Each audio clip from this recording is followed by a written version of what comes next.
नमस्ते मित्रों। कथा निधि चैनल पर आपका बहुत बहुत स्वागत है।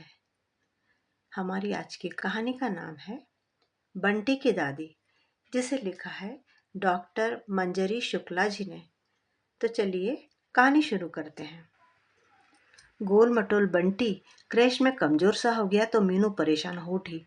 क्रैश की मैडम के आश्वासन के बावजूद वह डॉक्टर से मिली तो क्या हुआ? डॉक्टर की बात मानकर मीनू जब अचानक क्रैश में पहुंची तो वहां का मंजर देखकर बुरी तरह से कांप गई। उसने वहां क्या देखा? बंटी उसे किस हाल में मिला? क्या सब कुछ देखकर भी मीनू की आंखें खुली? क्या उसकी आंखों पर पड़ा बाह्य चमक दमक का पर्दा हटा? न जाने कहाँ छुपा बैठा ये। रोज का इसका ये तमाशा है। आवाज लगा लगा कर तो मेरा गला दुख गया है। मीनू उसे ढूंढते हुए बगीचे तक आ गई। आम के पेड़ के पीछे छुपे बैठे 3 साल के बंटी को देखकर मीनू का गुस्सा 7वें आसमान पर पहुंच गया था। उसने आव देखा न ताव और एक जोरदार चांटा बंटी के कोमल गाल पर जड़ दिया।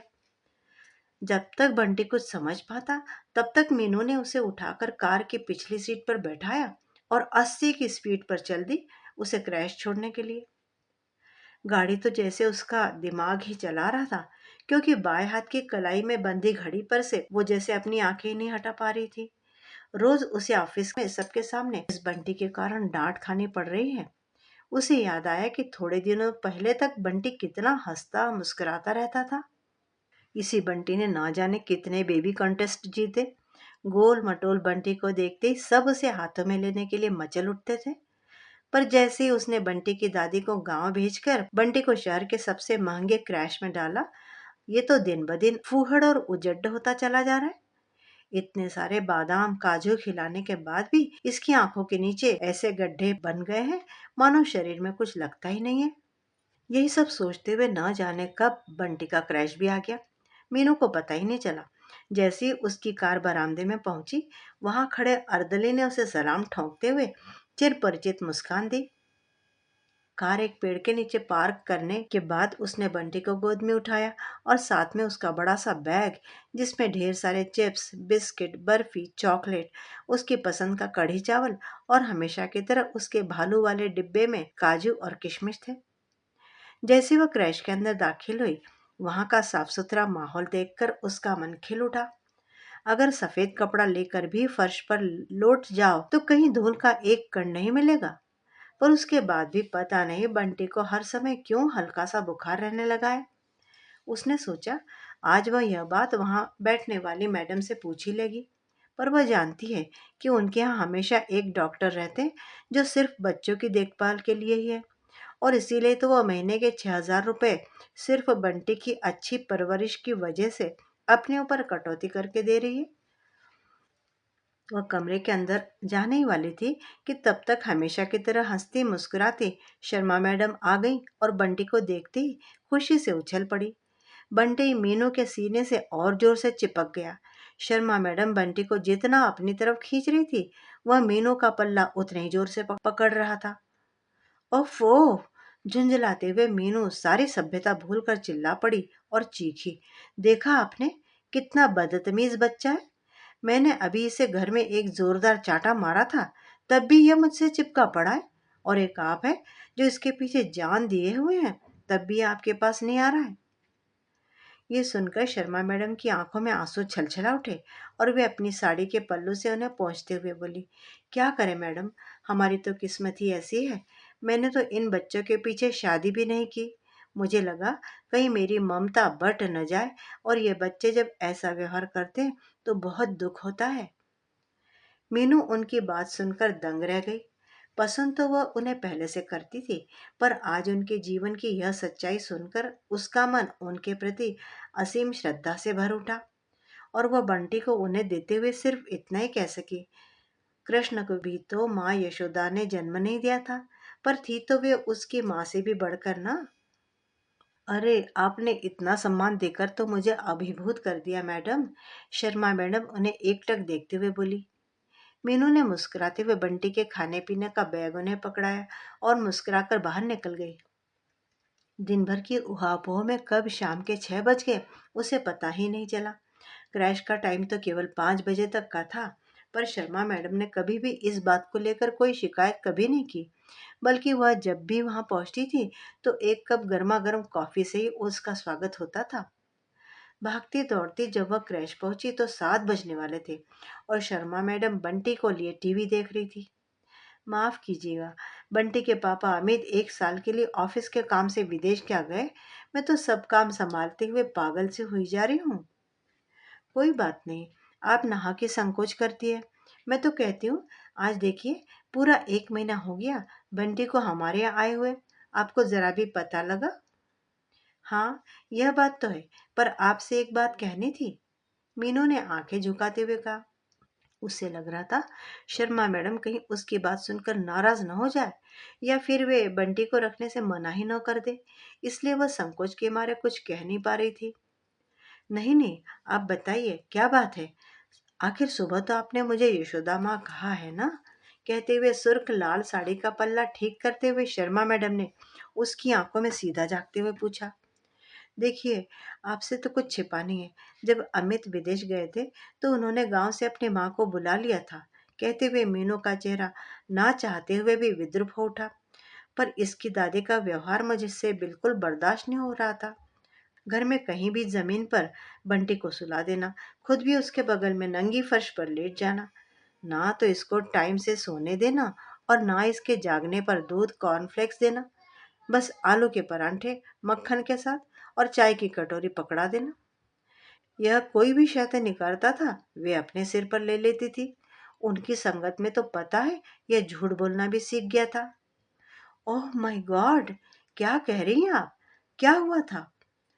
शर्मा मैडम ने एक 3 साल के बच्चे के झूठ बोलने पर इतने आश्चर्य से मुंह फैलाते हुए पूछा, मानो पहली बार इस संसार में किसी बच्चे ने झूठ बोला हो, क्योंकि बाकी सब तो हरिश्चंद्र ही है जैसे।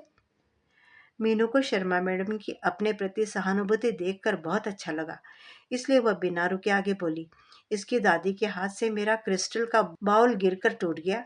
पता है, पूरे 12,000 थी उसकी कीमत। और जब मैंने उनको थोड़ा सा ऊंची आवाज में कहना क्या शुरू किया तो उनकी आंखों में घड़ियाली आंसू आ गए। और ये मेरा बेटा, मेरा अपना खून, दादी के सामने जाकर खड़ा हो गया और कहने लगा, दादी को कुछ मत बोलो, मुझे मारो, मैंने तोड़ा है इसे। शर्मा मैडम ने तुरंत ही बंटी की तरफ ममता भरी नजरों से देखते हुए कहा, मासूम बच्चों का क्या है, जैसा सिखा दो वैसे ही सीख जाते।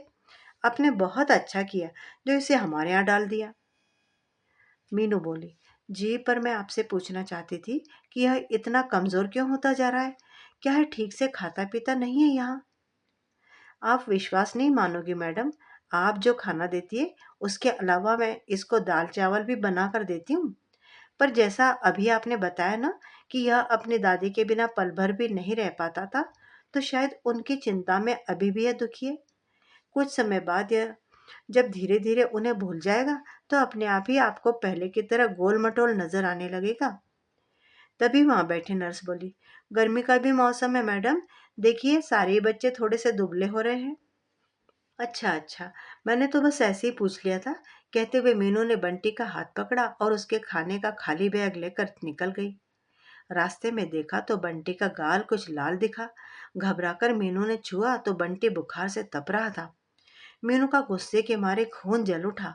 उसने सबसे पहले वहीं से शर्मा मैडम को फोन मिलाया और अपने गुस्से को संयत करते हुए बोली, आपने बताया नहीं कि बंटी को बुखार है?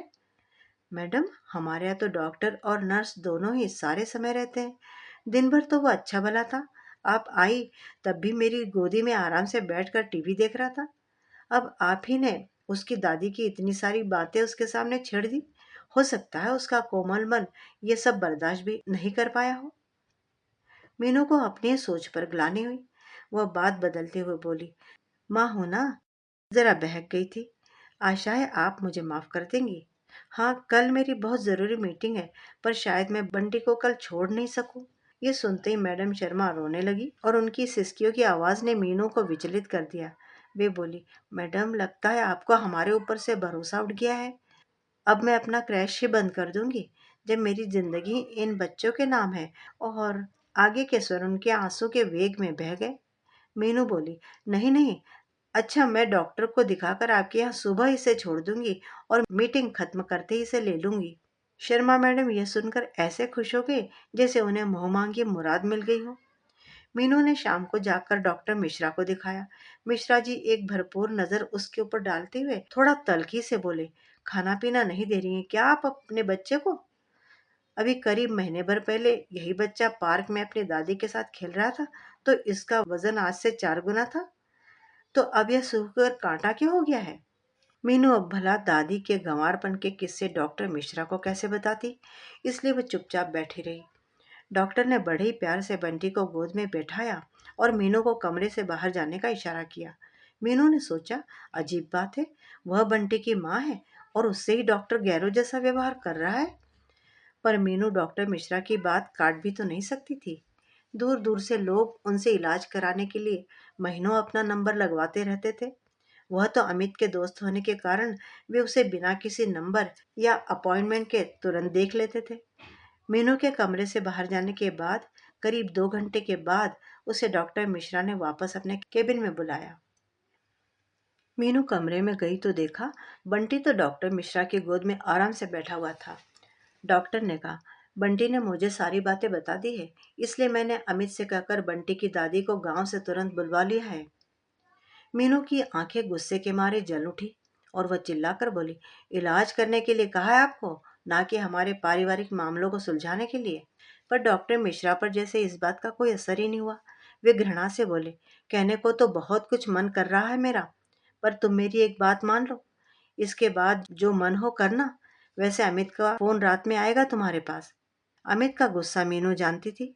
उसे लगा कहीं गुस्से में अमित नौकरी छोड़कर ना आ जाए और उसकी आंखों के सामने ढेर सारी ईएमआई नाच उठी। वह सकपकाते हुए बोली, क्या करना है मुझे? खास कुछ नहीं, बस सुबह बंटी को क्रैश में छोड़ना और उनसे कहना कि तुम उसे लेने रात के 9 बजे आओगी, क्योंकि तुम्हें शहर से बाहर जाना है ऑफिस के काम से। पर तुम सिर्फ 1 घंटे के बाद पहुंचोगी उसे लेने के लिए, बिना उन्हें बताए, सीधे वहां जिस कमरे में बंटी रहता है। बात तो बहुत अजीबोगरीब थी, पर मीनू ने सोचा, मान लेने में क्या हर्ज है। डॉक्टर मिश्रा आगे बोले, और कोई भी बात हो तो मुझे तुरंत फोन करना, मैं उस क्रैश के सामने ही खड़ा रहूंगा। मीनू को डॉक्टर मिश्रा के बेसिर पैर की बात सुनकर लग रहा था कि वह मेज पर रखे पेपर वेट से उनका सिर ही फोड़ दे, पर चिढ़ और गुस्से के मारे उसके मुंह से बोल तक नहीं निकल रहे थे। उसने बंटी को गोद में उठाया और घर की ओर चल दी। उस रात बंटी ने उसे बिल्कुल तंग नहीं किया और सारी दवा चुपचाप खा ली। बहुत दिनों के बाद आज उसने सिर्फ एक बात पूछी, दादी माँ कितने बजे तक आ जाएंगी? मीनू का मन हुआ उसे अच्छे से डांटे, पर बुखार की याद आते ही उसने उसे सीने से चिपटा लिया और उसके सिर पर बड़े ही प्यार और दुलार से हाथ फेरने लगी। बंटी को सुलाते हुए उसकी भी आंख लग गई। सुबह उसने सबसे पहले ऑफिस फोन करके छुट्टी ले ली, फिर नाश्ता वगैरह करके बंटी को क्रैश छोड़ने के लिए निकल पड़ी। शर्मा मैडम उसे देखते ही खिल उठी। मीनू ने उनसे नमस्ते करते हुए कहा, आज मुझे शहर से बाहर जाना है, किसी भी हालत में मैं रात के 9 बजे से पहले लौट नहीं पाऊंगी। वैसे मैंने बंटी का सारा खाना पीना रख दिया है। शर्मा मैडम बोली, ये तो और अच्छी बात है कि बंटी हमारे साथ ज्यादा समय तक रहेगा। और उन्होंने बंटी को अपने पास खींचा तो बंटी ने रोना शुरू कर दिया। आप जाइए, थोड़ी देर में बिल्कुल मस्त हो जाएगा। शर्मा मैडम बंटी को प्यार करते हुए और मीनू को आश्वस्त करते हुए बोली। मीनू ने सोचा, डॉक्टर मिश्रा लगता है कि पागल हो गए हैं। पता नहीं हजारों मरीज क्यों उनसे मिलने के लिए मरे जा रहे हैं, इतनी महान और देवी जैसी औरत पर शक कर रहे हैं। यही सब सोचते हुए मीनू ने कार घर की तरफ न मोड़ते हुए एक पार्क की तरफ मोड़ दी। करीब 1 घंटे के बाद डॉक्टर मिश्रा का फोन आया, अब आप बंटी को लेने के लिए चली जाइए। जी कहते हुए मीनू ने फोन काटा और सोचा, मेरी जान के पीछे ही पड़ गए हैं ये डॉक्टर मिश्रा। मीनू ने डॉक्टर के कहे अनुसार कार बाहर पार्क की और सीधे क्रैश के अंदर चली गई। अंदर शर्मा मैडम बैठकर नर्स और डॉक्टर के साथ चाय पी रही थी। मीनू ने उन्हें देखकर कहा, नमस्ते मैडम, आज शहर के बाहर जाना नहीं पड़ा, तो सोचा बंटी से मिलती चलूं। शर्मा मैडम के साथ साथ वहां बैठे उन दोनों लोगों को भी जैसे सांप सूंघ गया। शर्मा मैडम हड़बड़ाकर खड़ी हो गई और उनके हाथ में पकड़ा हुआ चाय का कप छूट गया। मीनू ने आश्चर्य से पूछा, आप सब मुझे देखकर इतना डर क्यों रहे हैं? तभी बगल के कमरे से नौकरानी की कर्कश चीखती हुई आवाज कानों में पड़ी। तेरी मम्मी इतना सज संवर कर ऑफिस जाती है, जरा सा पॉटी सूसू नहीं करवा सकती? यहाँ पर आते ही गंदगी करने लगता है। और फिर एक चांटे की आवाज के साथ ही उस बच्चे के जोर से रोने की आवाज आई। मीनू के तो दिमाग ने जैसे काम करना ही बंद कर दिया। उसने सोचा कि शायद नौकरानी को पता ही नहीं है कि शर्मा मैडम ये सब सुन रही है।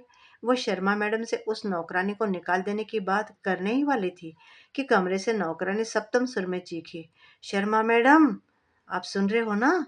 आज इसको शाम तक खाना मत देना। वैसे भी आज मैं अपना टिफिन नहीं लाई हूँ। मीनू को तो जैसे अपने कानों पर विश्वास ही नहीं हुआ। उसने विस्मय से शर्मा मैडम की ओर देखा, जो चश्मा उतार कर रुमाल से अपने माथे का पसीना पोंछ रही थी। मीनू का दिल बंटी के बारे में सोचकर जोरों से धड़क रहा था। वह बंटी का नाम लेकर चिल्लाना चाह रही थी, पर शब्द जैसे आवाज का साथ नहीं दे रहे थे। वह तेजी से उस कमरे की ओर बढ़ी, पर वहां की हालत देखकर उसका कलेजा मुंह को आ गया। जिस बच्चे को आया ने मारा था, वह नंगे बदन एक कोने में दुबका सिसकियां भर रहा था। कुछ छोटे बच्चे जमीन पर चुपचाप बैठे हुए थे, मानो वे इसी तरह नंगी फर्श पर बैठने के अभ्यस्त हो। कुछ बच्चे खिलौनों की अलमारी के कांच के पास खड़े ढेर सारे खिलौनों को हसरत भरी निगाह से देख रहे थे। मीनू की आंखों के सामने वे रंग बिरंगे नरम मुलायम गद्दे और तकिए नाच रहे थे, जो शर्मा मैडम ने बच्चों को सुलाने के लिए दिखाए थे। तभी पीछे से शर्मा मैडम आ गई और खीसे निपोरती हुई बोली, अरे वो मैं क्या बताऊं आपको?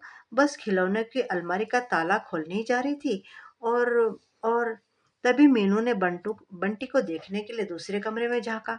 बंटी की हालत देखकर मीनू का कलेजा मुंह को आ गया। बंटी के शरीर पर एक भी कपड़ा नहीं था। उसके गोरे गालों पर उंगलियों के निशान साफ नजर आ रहे थे। उसने डर के मारे टट्टी और पेशाब कर दी थी। जिसमें लथपथ बैठा हुआ वह हिलक हिलक कर रो रहा था। उसके हाथ पैर भी उन्होंने रस्सी से बांधे हुए थे। मीनू के आगे जैसे कमरा घूमने लगा और वह धड़ाम से वहीं बैठ गई। बंटी उसे देखकर चीत्कार कर उठा और अपने नन्हे नन्हे हाथ उसकी ओर फैलाकर सरकने लगा। पूरा कमरा माँ माँ की आवाजों से गूंज रहा था, पर मीनू के हाथ इस बुरी तरह से कांप रहे थे कि वह बंटी की रस्सी भी नहीं खोल पा रही थी। तभी उस कमरे में डॉक्टर मिश्रा, एक इंस्पेक्टर और 5-6 सिपाहियों के साथ आए, जिन्होंने शर्मा मैडम और उनके स्टाफ को पकड़ रखा था। डॉक्टर मिश्रा ने तुरंत रस्सी खोलते हुए बंटी को गले लगा लिया। बंटी लगातार रोए जा रहा था। इंस्पेक्टर बोला, आपको डॉक्टर मिश्रा का शुक्रगुजार होना चाहिए, जिन्होंने आपके बच्चे के साथ यहाँ रह रहे कई मासूमों की जिंदगी बचा ली है। डॉक्टर मिश्रा गुस्से से बोले, बंटी ने कई बार आपको बताने की कोशिश की, पर आपने उसे मार पीट कर जबरदस्तियां भेज दिया। कल जब मैंने उसकी दादी को वापस लाने का आश्वासन दिया, तब उसने मुझे यहाँ की आपकी देवी समान शर्मा मैडम के करतूतों के बारे में बताया है। तभी इंस्पेक्टर बोला, जल्दी से सभी बच्चों के पेरेंट्स को फोन करके यहाँ बुलाओ। आखिर उन्हें भी तो पता चले कि बिना जाने बुझे अपने बच्चों को दूसरे के हाथों में सौंप देने का क्या हश्र होता है। मीनू को लगा उसकी आंखों के सामने कमरा तेजी से घूम रहा है। उसने जोरों से आंखें बंद कर ली और पागलों की तरह चीख उठी, मेरे लालच ने आज मुझे यह दिन दिखाया है। माँ कहलाने के लायक भी नहीं हूं मैं। और यह कहते हुए वह फूट फूट कर रोने लगी और बंटी को डॉक्टर की गोद से लेकर पागलों की तरह चूमने लगी। बंटी मीनू के गले में दोनों बाहें डाले निढाल पड़ा हुआ था। रो रो कर अब वह बुरी तरह थक चुका था और रह रहकर सिसकियां ले रहा था। तभी मीनू की नजर बिस्तर के किनारे रखे मिर्च पाउडर से भरे कटोरे पर पड़ी। बंटी ने शर्मा मैडम की तरफ डरते हुए देखा और धीरे से उसके कान में बोला, मैं जब बिस्तर पर सुसु कर देता था तो वह इसको मेरे मुंह में डालती थी। सुनकर मीनू फफक फफक कर रोने लगी और शर्मा मैडम से बोली, सब मेरी गलती है, ये सारी गलती मेरी ही है और अब मैं इसे सुधारना चाहती हूँ। और जब तक कोई समझ पाता, उसने बिजली की गति से जाकर वह कटोरा उठाया और शर्मा मैडम के मुंह पर फेंक मारा। चीखने चिल्लाने की आवाजों से जैसे उसके दिल के फफोलों पर ठंडे पानी के छींटे पड़ रहे थे। अब वह चल दी, बंटी की दादी से माफी मांगकर उन्हें हमेशा के लिए अपने साथ रखने के लिए। मित्रों, अभी आप सुन रहे थे कहानी बंटी की दादी। डॉक्टर मंजरी शुक्ला जी की लिखी हुई कहानी बड़ी हृदयद्रावक है।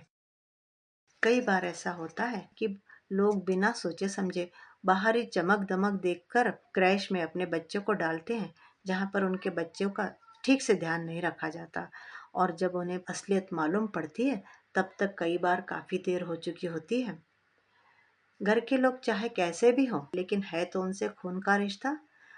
अगर वे बच्चे को डांटते भी हैं तो उस डांट को अन्यथा न लेकर बच्चे के सही परवरिश का ही एक हिस्सा मान लेना चाहिए। और घर के लोगों पर बाहरी लोगों से अधिक विश्वास रखना बहुत जरूरी होता है। मित्रों, इस बारे में आप क्या सोचते हैं? कमेंट करके बताइएगा जरूर कि क्या इस तरह किसी भी स्त्री का अपनी सास पर अविश्वास और बाहरी लोगों पर विश्वास करना कहाँ तक सही है। आपके कमेंट्स का मुझे इंतजार रहता है। डॉक्टर मंजरी शुक्ला जी को इस हृदयद्रावक लेकिन आंख खोलने वाली कहानी के लिए बहुत बहुत धन्यवाद देते हुए कहानी समाप्त करते हैं। मित्रों, अगर आप चैनल पर नए हैं तो चैनल को जरूर सब्सक्राइब कर लीजिएगा, और कहानी अच्छी लगी हो तो लाइक और शेयर भी जरूर कीजिएगा अपने मित्रों के साथ। आपका दिन शुभ हो।